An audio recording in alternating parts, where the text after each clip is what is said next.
Bonsoir. Bienvenue ici à BOZAR. Bienvenue chez vous, dans votre salon, si vous nous regardez en live streaming. Voilà. Bienvenue à cette première soirée de la saison sur notre exposition Hotel Beethoven. C'est une première série qui s'appelle From Ear to Here, une série qui donne la parole à des artistes de différents horizons qui viennent nous donner leur vision très personnelle sur l'œuvre musicale et la pensée de Ludwig van Beethoven. Donc aujourd'hui, j'ai le plaisir de vous présenter Kubra Khademi, qui vient ici à l'invitation de la chère Mahmoud Darwish et qui vient ouvrir donc cette série From Ear to Here. Kubra Khademi est une performeuse artiste féministe afghane, exilée à Paris, et qui vient nous parler aujourd'hui de la notion de liberté, inspirée de l'œuvre de Ludwig van Beethoven, la liberté qui pour elle est comme un héritage que les artistes aujourd'hui doivent choyer pour continuer à la faire vivre. Merci d'être ici parmi nous. Merci Kubra d'être venu de Paris. Et je vous souhaite à tous une excellente soirée. Bonjour. My name is Kubra Khademi and I'm from Afghanistan.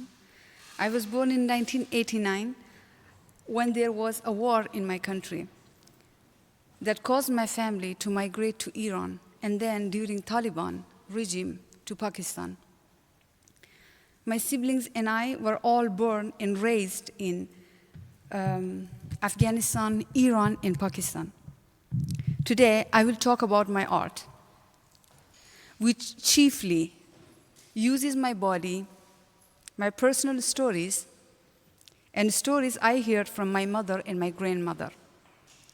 Central to my practice are the questions about being a woman, where I come from, and the culture to which I belong. My country's contemporary history is persistently connected to war and an eternal expression of extreme patriarchy. These are two major factors that affect my life as a woman and therefore my art. So, as an Afghan female artist, I work with performance and drawings to explore how women in my culture deal with and resist male domination using my experiences and the history of the woman in my family. I seek a resonant, poetic form of expression to breathe in these subjects that are based on violence and repressions. Poetry is like living in imagination. I think it gives more depth to my work and to shaping and expressing the narratives.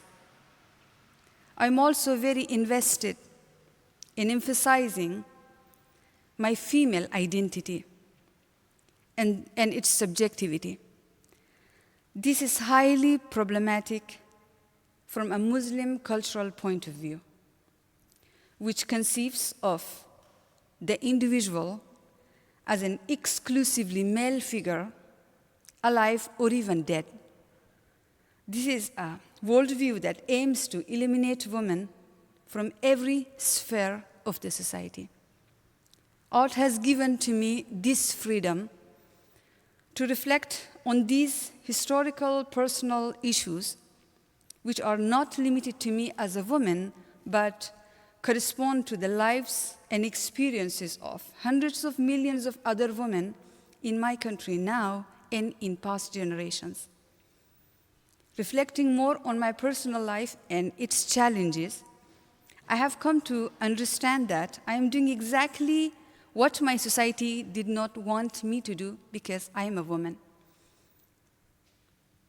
From my perspective, living in and digging into my history through my art illuminates the untold stories and taboos of being seen as a woman in Afghan history. My forms of artistic expression touch and push against political injustice, a risk that makes me vulnerable and that is met with continuous resistance. But despite these obstacles, I persist to make this work and ask these questions. As my favorite poet, Furuq Farrokhzad, writes, I will greet the sun again.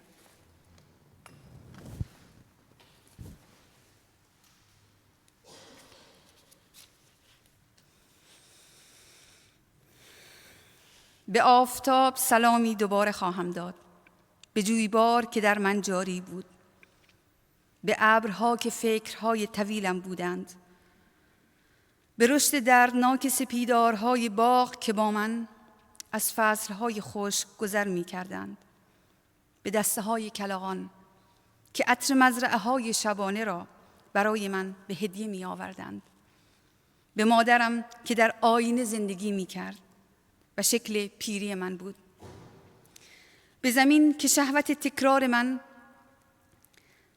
درون ملتهبش را از تخمه‌های سبز می انباشت. سلامی دوباره خواهم داد. می آیم.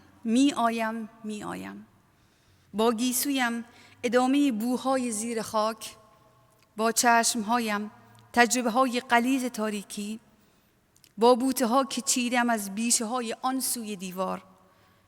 می آیم و آستانه پر از عشق می شود و من در آستانه به آنها که دوست می دارند و دختری که هنوز آنجا در آستانه پر عشق ایستاده سلامی دوباره خواهم کرد.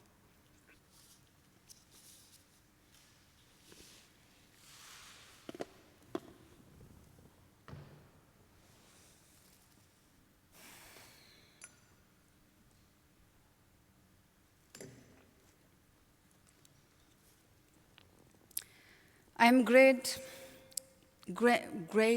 daughter of Amanat.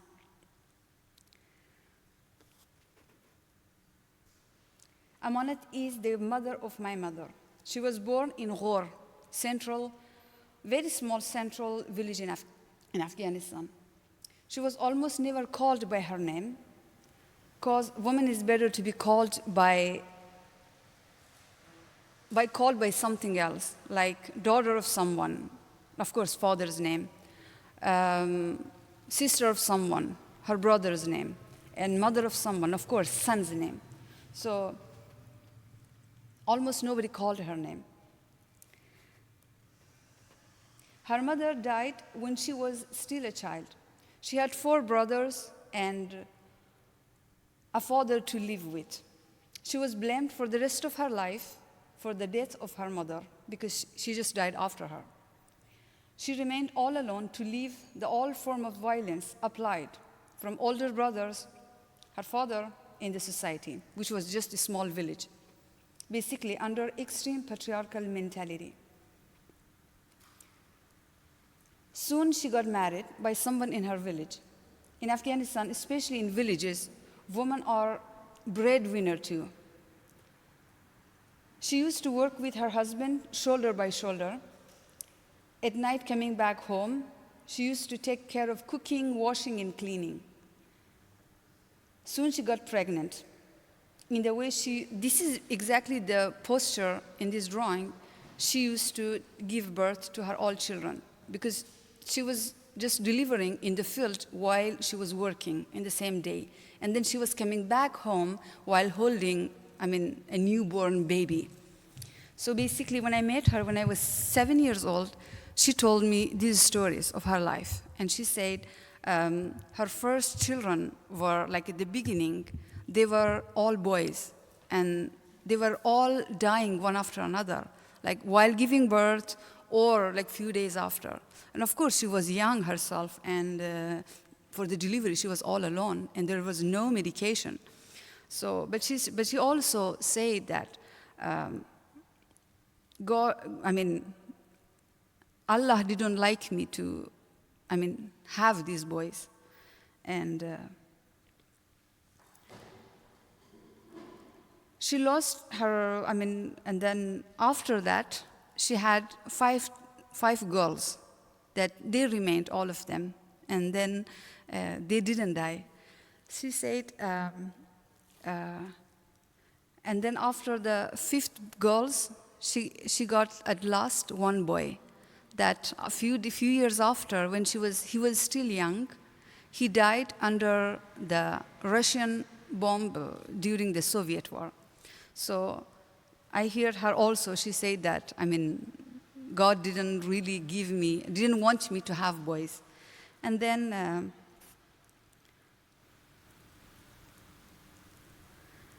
losing all male in his family. After her son, her husband also died, and her daughters, all of them got married, and she remained all alone. And the village were thinking she went crazy. And I do remember when I met my aunt in 2014 in the village, she told me the end part of her life. She said, when my grandmother, when Amanat got crazy, and then she went to mountain to aiming that a wild animal will eat her, and then her life ends like that. But she survived and come back to the village. And while these days, my aunt was looking for her and found her. And she came back to her house, and few days after, she died. So her story ends like that. And there's my mom. She's called Tajgul, and as well as Fatima.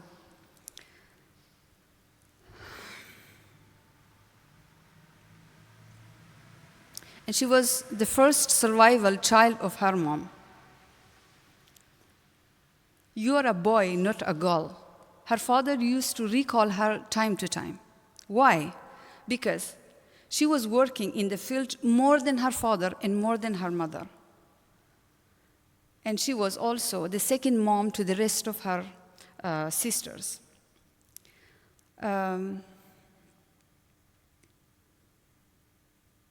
So basically, the time changed for my mom. She had women support around her, her mom and her sisters. And on that time, no brother, of course.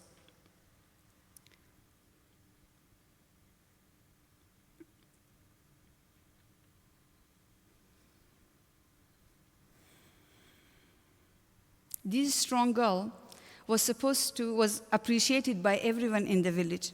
She got married when she was only 12 years old. On that time, it was right marriage time for that context. She met my father in her marriage day, and it was on the horse when she was taken to her husband's house in the next village. She got her first period after the marriage, and then she had her first child right the next year, which was my brother. And then my father decided to go for living in Kabul. So my mother, for the second time, took horse, and this time went to another trip, much longer, to capital of the city. My mother told me a lot of stories from that period in Kabul, that uprising communist, socialist, and also Afghan nationalists. My mother told me also that Kabul was totally European, city in late 60s and early 70s. And then war started. My father decided to save his family's life, but also religion. So he decided to move to Iran because it was a Shiite Mazhab country. My mother gave birth to 4 boys and 6 girls. We were growing. There is an expression that says in my culture says that girls are growing so fast, and we were a lot around my mom. So since in Afghan culture boys are considered precious and girls are not, we used to hear always that so many girls in this family. So despite the fact my mother had to play the role of the best wife, best mother, and a good Afghan woman, she was also blamed for giving birth to so many girls. I mean, for me and my 5 sisters. I do remember very clearly the neighbors or even our relatives were coming to our home and saying that, oh my God, these many girls in one home. And my mother was blamed for giving birth to them. There was also an irony that no one thanked my mom for giving birth to 4 boys. This was me, I told my mother when I was a teenager.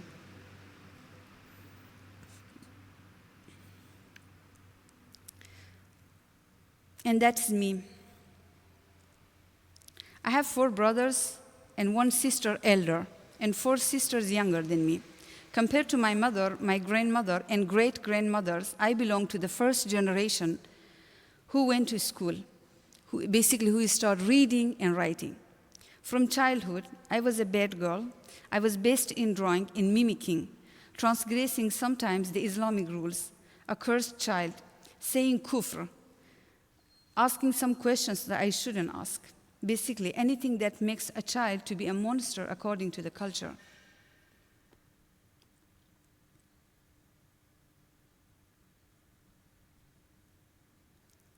My mom had the responsibility of bringing me to the right path.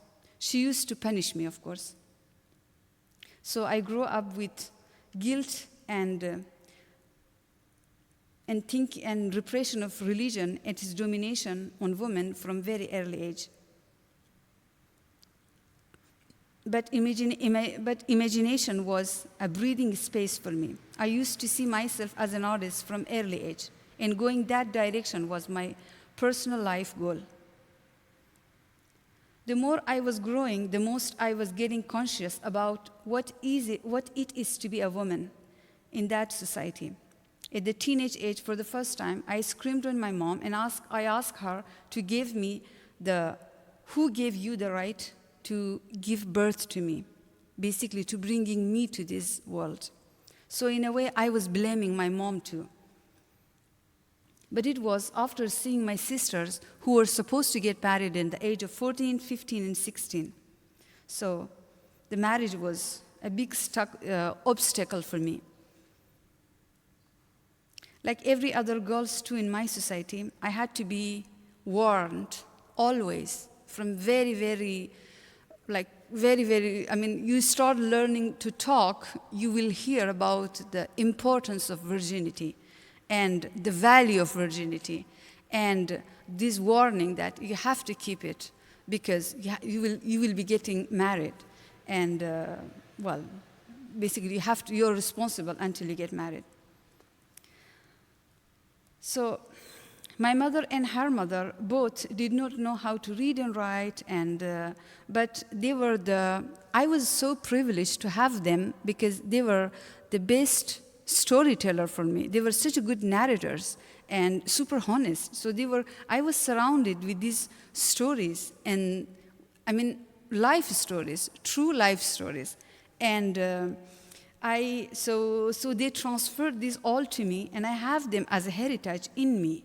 So basically, through them, I understood that women in my society are not even considered as a second person, second sex, as a human being, but it's more like as a property, as domestic animals.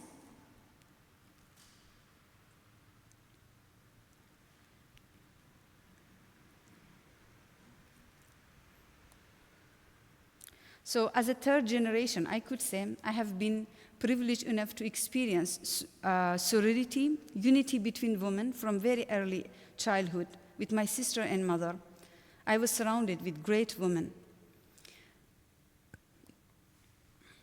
Despite the value of marriage, it is also considered as protection for a woman.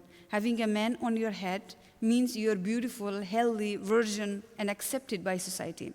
All basically a total respect. But I used to see it as a prison. I was appreciated to learn every skill that a girl should know in order to get married.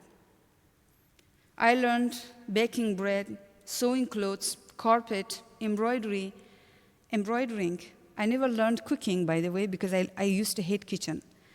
In fact, my talents in art made me to learn a lot of skills in craft making, as it became a source of earning money for me. Part of growing was also my sexuality and discovering the taboos of female sex. I learned female sex and her sexuality and this power, how it is a central problematic in patriarchal, as they are afraid of it. By getting my baccalaureate degree, which was not easy to arrive on that level, it was a very important chapter in my life, time to achieve my dreams and studying arts in Kabul. So, therefore, the money I economized from embroidering was one important factor to help me to arrive to university. But going to university, I had to run from ghost of marriage and then fight for getting permission to go to university and study arts. I did all, hunger strike, crying and begging and talking and promising and every strategy possible. But my mother was an important supporting figure to accept first and talk to the men in my family and convince them that it was not easy for her too. So she took my side and took the risk of facing all difficulties I would leave behind, like questions: where did she go? Where is she sleeping? More importantly, what is she studying? What is she doing all alone? When is she getting married? This question will never end, in fact. And freedom. I was only 19 years old at that time, when with all energy and ambitions of going by my own, living by myself in the capital of the country, study what I love, earn money one day, hopefully, and basically be free. This is all what I used to see on that time. But very soon I learned, welcome to a world beyond family, basically injustice in patriarchal society, much harder and much bigger. So I studied fine arts at Kabul University, and then I entered to BNU in Lahore under scholarship, where I studied performing arts and contemporary arts, of course.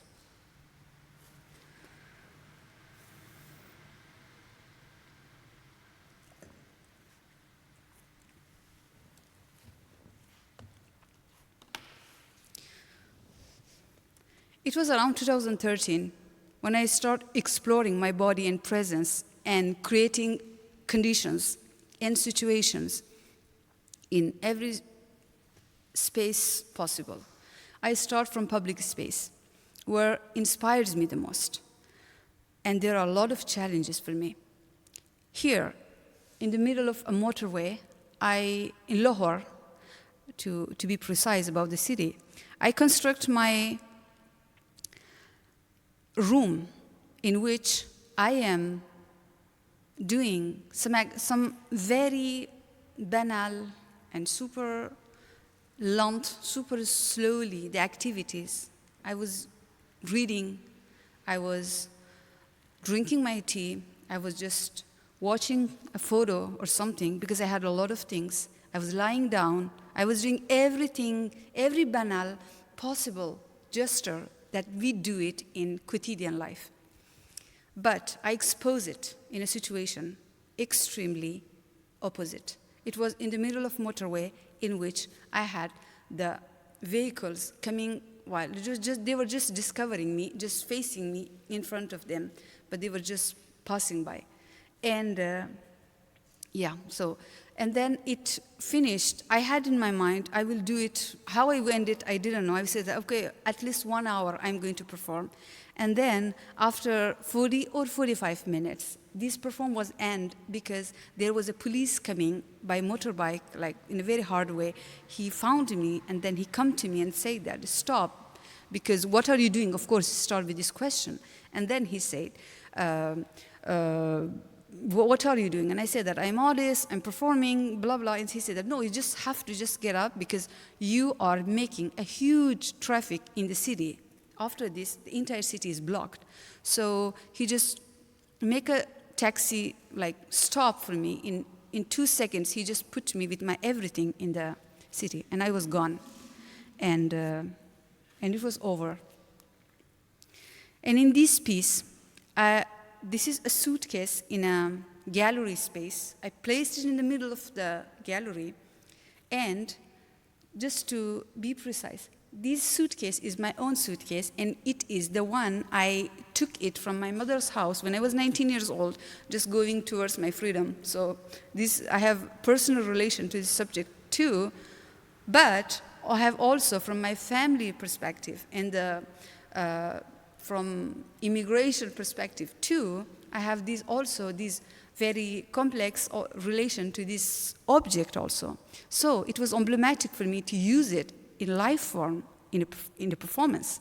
I put it in the middle of the gallery. I was with spectators, with public around, and then after a few minutes, I started walking to my suitcase. I opened it, I placed myself in it, and I zip it from inside. And I didn't know till when I'm going to stay. And then someone opened it after 3 hours, and then I came out. I came out and I had a discussion with this wonderful woman who opened it. And I said, how come you opened it? And she said that. And she told me, like a witness or someone who told me, thanks to her, I hear that what happened around me, out of my suitcase. She said, people were very annoyed, very disturbed, uncomfortable, like the feeling was increasingly changing in the public because they didn't know what to do, and then they were thinking something, well, you will come out, the action will continue, something will do. So she said that curiosity was increasing, the uncomfortable situation was increasing, everything was increasing in us, and they didn't know what to do. And then people went out, but come back, some were sitting and lying, and then going back, and every possible way, they wanted to know what will happen, but they didn't know. And then at the end, gallery hour, like exhibition hour finished, and everybody was supposed to go, and everybody left. And then I dared to come to your suitcase and open it. And I did it. I think, I just did it. There was no one. I said, you did well, but and then we talk about it. So she had a few questions, and I replied. And then, since I also say that I push the challenges, and then I work with it, I think about the subjects around women always. And in my performative work too, I also ask the questions which the women are the subject in Afghan society. I myself have seen a lot of domestic violence is something part of our culture. So in this work, it's happening in a gallery. It's in Kabul in 2014. I'm sitting on a chair. Public are around, mostly facing me. I'm exposed like a sculpture, and then after a few minutes, I start slapping myself very hard from one to another. I was thinking approximately 1 hour, but I didn't know how I'll finish it.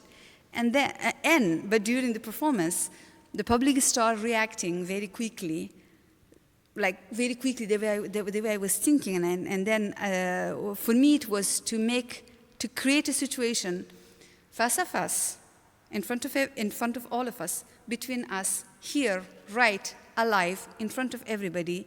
Let's define violence. Because when we live in a society, the violence is part of the culture. We have culture of violence. We don't define violence as a violence. And then there is level, form, and everything, basically categories. But what makes to define a violence as a violence, and then who accepts this in the society? So this was the issue that I wanted to evoke through this performance. Well, also my public left, but I was thinking they all have gone after less than an hour. when I went out of the hall, like public, and everybody was outside, and they were waiting for me. And then they come to me, and then they want to just tell me that why, and why. Yeah, it is violence. Yeah, it is slapping as something, but you're doing by yourself. And then we talk about it. So I entered to another level or sphere of like exchanging, criticizing, and then finally defining the violence. And in this piece, I also evoke another form of violence, which is practicing also as a culture in my country, the sexual harassment, sexual violence in public space, in which it's happening still in my country, in Kabul, and in 2015, the next year, I basically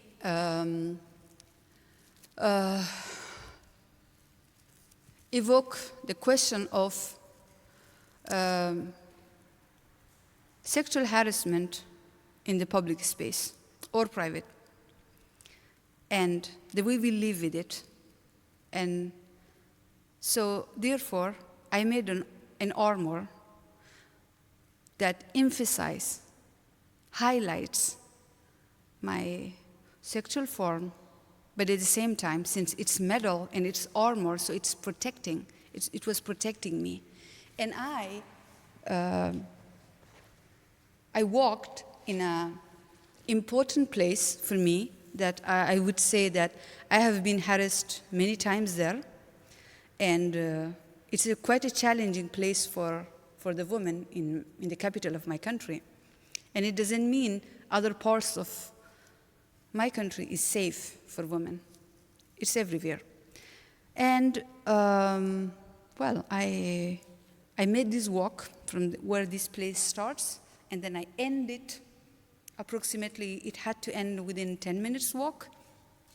But I was a little bit fast because the public were much faster than what I was expecting, and with the number of public were increasing every second possible. And after 8 minutes, I arrived to the end, and as I préviens, my transport, like my taxi was waiting for me. So I sit in it, and it was over.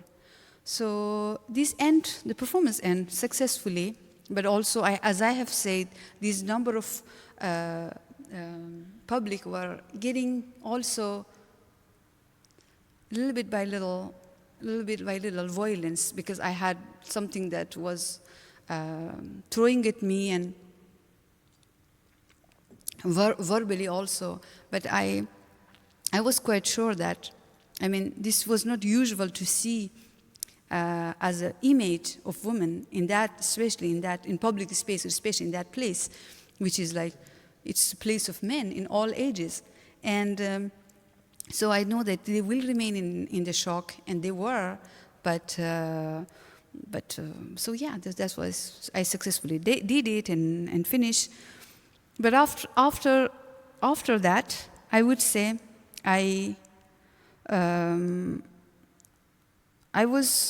this was me who was in shock, because the same night the image was diffused everywhere and in the media and social network in Afghanistan. And luckily, we are all users of internet and Facebook, and it was very easy to communicate within one image to the entire country within the same night. And I was everywhere, even the next day in the media. And I've been criticized so much. And then so the thread happened, and I found myself, I have to leave this country. So 22 days after, I was in Paris as a refugee. And this time, in immigration, all alone by myself. Not because of war, like long war in my country, that I used to run from with my family. It was immigration with family, but this time I was alone. It was because of my artistic expression, and in my voice, basically. So it was not easy for me. I was in Paris, like it could be city of dream for any artist who comes from like my world, like where I come from. But I would say I was not happy. But because that was not right, that happened to me, I had to flee my country because I was threatened to be dead. And so, yeah, I was in Paris, and I made this performance, From Sunrise to Sunset in Paris. This is all I could bring from my country on my head, all my life on my head, as material, I would say. So I made this walk, bare feet, walking in the soil of Paris, and then to prove for myself also, yeah, I'm here, alive, living with my all life on my head, in fact. And in this work, a few months after, I was proposed by Museum of Exile, which is placed in small village in La Janquera, in borders near to Spain. They proposed me because every year, for the respect memorial of Walter Benjamin, the philosopher who ran from Nazis, who was in France at that time, and then he was intending to go to exile. So for his respect, they were inviting every year an artist, and I was newly just into exile here in France. So they asked me, come here and make a work for us, for this memorial, for this day. And that is the day when Walter Benjamin was dead, committed suicide. So I took, in France, I took the pot and went to and walk in the old pot where Walter Benjamin had, because it's marked in his footsteps on the mountain. I start from 9:30 and I finished at 2:30 in the Spain soil, where he was caught by Spanish police to be given to be submitted to Nazis. And then for me, the question of exile on that time especially was to ask, what is exile for me? What is this to be here? What is this? So it was more back, the reason where I come from, why I come from, and why I'm here, and where I'm going. I don't know where I'm going, how I'm going to live. So these all questions come for me through the gest of walking backwards. So here, from 9:30 to 2:30, I'm walking.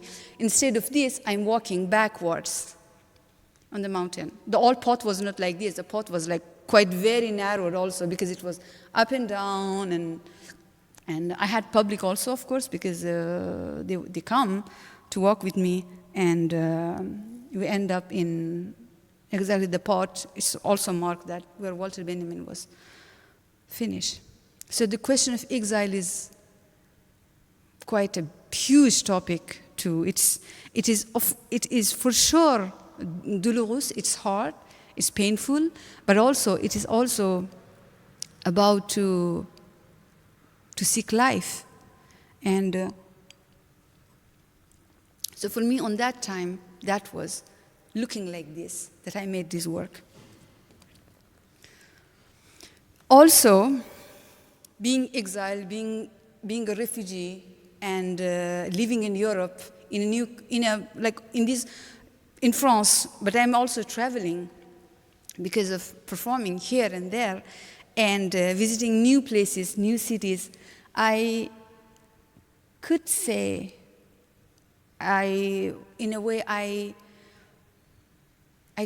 entering to every city, I ask myself, can I be fit here? Do I belong here? What is this? Question of identity becomes very strong. So here in this performance that I did it in several cities, in Spain, in France, in different places, basically I am exposing myself in the middle of the road, And then I have stones in my hand, and I am drawing my shadow. And then it's sun, and it's like drawing my shadow by itself. So I redrawing and redrawing and redrawing, and it's like it's a continuous drawing of my own figure on the on the earth, soil, or whatever we can say from the city. So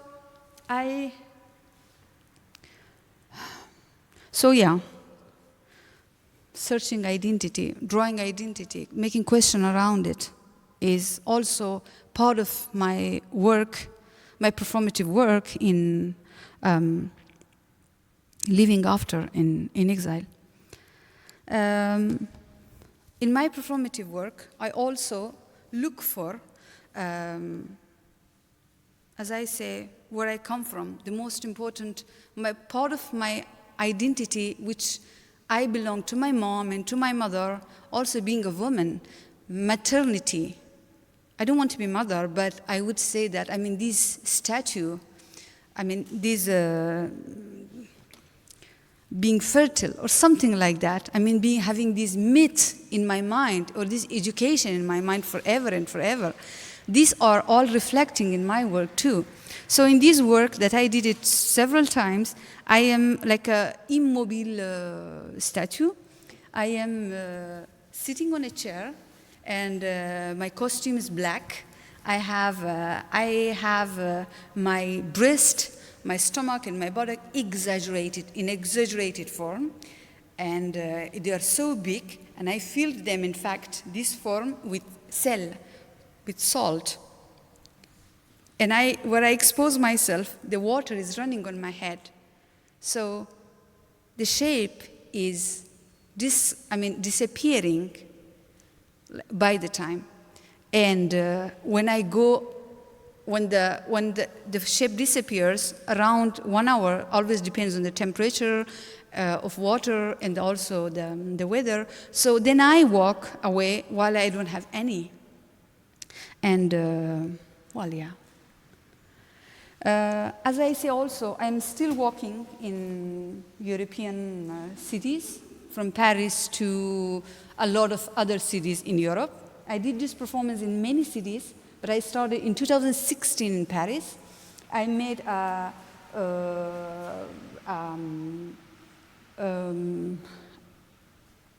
pedestrian light on my head, which looks feminine, for me. And I am standing next to the traffic light in the city, and standing by each 1 minute or 2. So I'm performing exactly the same. I'm changing my light. When it is green, green, and when it is red, red. And then I walk to another, and I walk to another, and there are so many in Paris. And it ends after a few hours of performing. And and also I discuss a lot with people, because people, as I stay, and people has to stay with me, and then they discover, or they come, or even the car is coming, they try to take picture, and then if possible, they're close, they ask questions, and I was responding them, and we were talking about these figures with why they are feminine, if they are feminine. We didn't know it was feminine, and this kind of discussion. Also about gender that I try to evoke in this work. And so it happened in Paris, in Lille, in Spain, in few cities, and where else? In Belgium also. I don't know, I don't remember which city it was. So basically I did it in few cities, and so still the question of gender for me is the same. The challenges is not the same, but for me it's still interesting and makes sense for me, and it's part of my my work. And also, since I'm back from my country, and my history, I would say, personal history. So it's a chance to, like, geographically also give me a chance to think differently, or take like my feet out of myself in a way, not entirely, in a way, to see how, to see myself without judging myself, in fact, because I was judging myself. As I said, I was guilty for everything. And then I say, and then I try to question those, to making them again.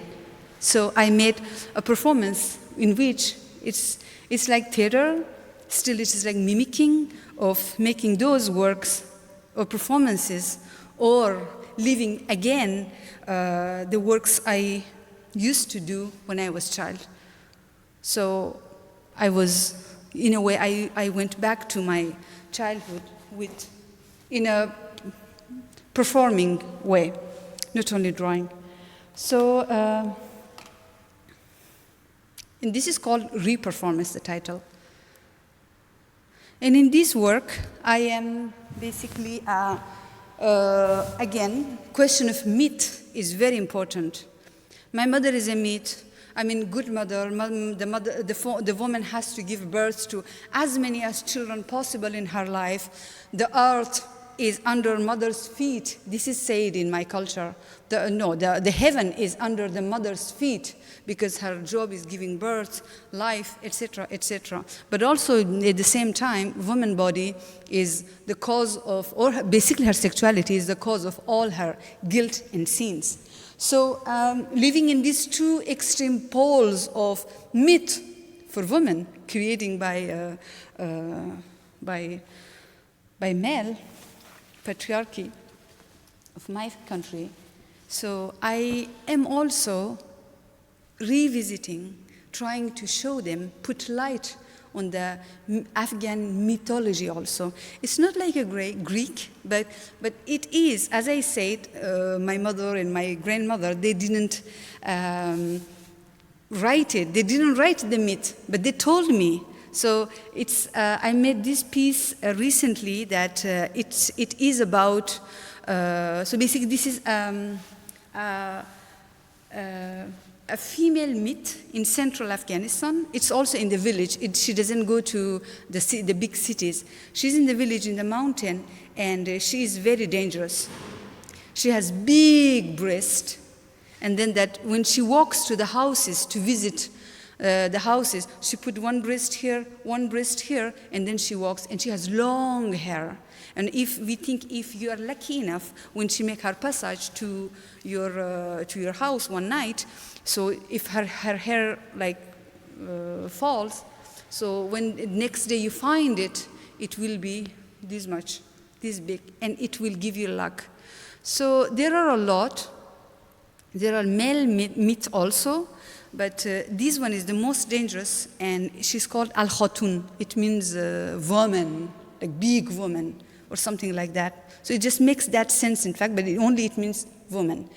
And I, so I made it through that, and in this piece, we made,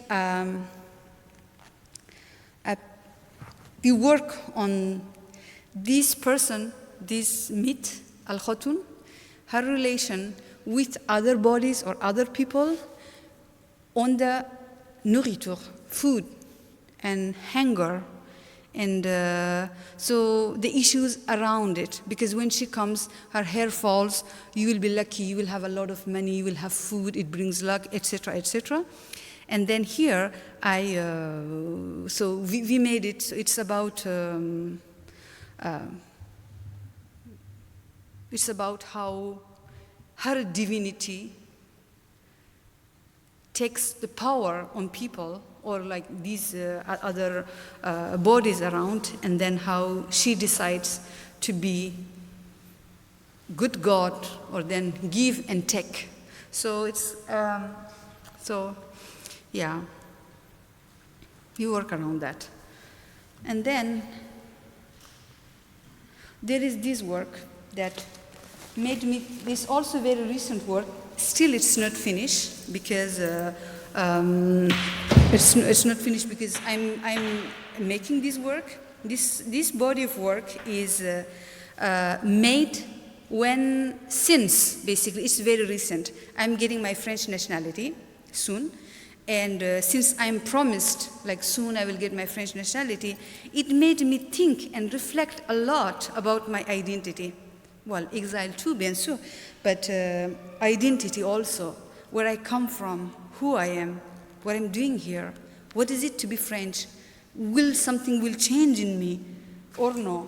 Supposedly, something should change, yeah.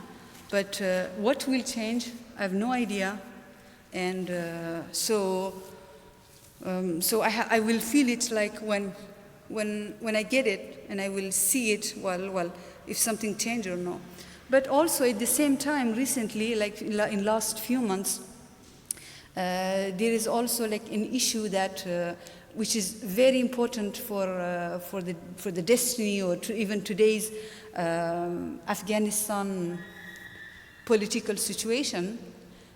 United States is going out, and so I think only women are worried about it. So I was thinking also about that, and also about how my country, I was seeing it and I knew it, that it's a country of men, ruled by men in the house, and also politically outside.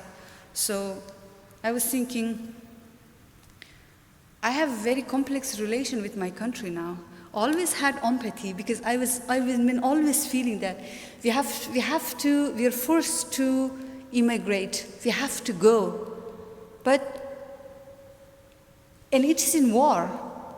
And who are making war? The jihadis, the Taliban. And now, a state which was chosen by United States at the beginning, but they were always in the middle collaborating with Taliban and Daesh also as they arrived, but also saying that, shaking hand with United States. So this complexity, and me being outside today, is making me to make works around it.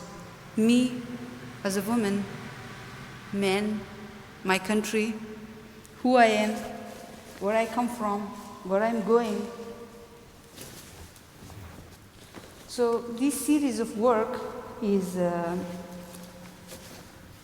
something that made me to think, if I present my country, what I would say. But living honestly, after 5 years in Europe, whenever I say that, well, I'm Afghan. Oh, Taliban. Oh, you're a woman. You're the first woman I saw in Europe. First Afghan woman I saw in Europe. Do you Afghan women look like that? Or, they are like these. We have no other image. So it is also a stereotype of my country, what they did for many, many years to us, to Afghanistan itself. So in this work, I am trying to make the images who are in power in my country and how it is look like from outside, and what's happening right now politically to it, and what will happen after that. Of course, it's uncertain, but of course also imagine, I don't want to imagine. After 2001, women had a lot of achievements in Afghanistan.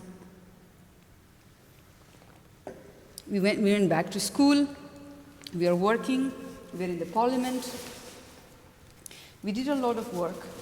So it doesn't mean if anything happened, Taliban were going to get the power the way that they used to have.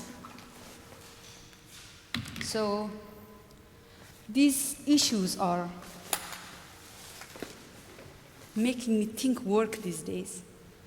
Identity, where I come from, what I'm doing. men, women,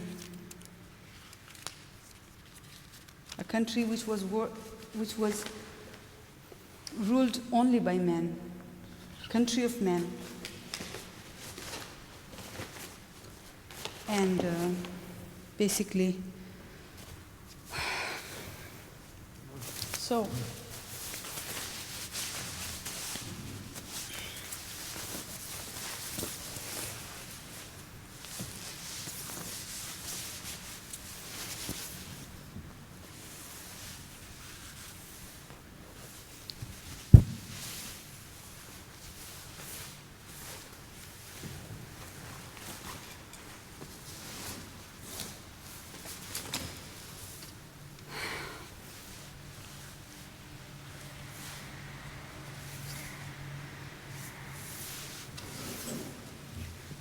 good evening.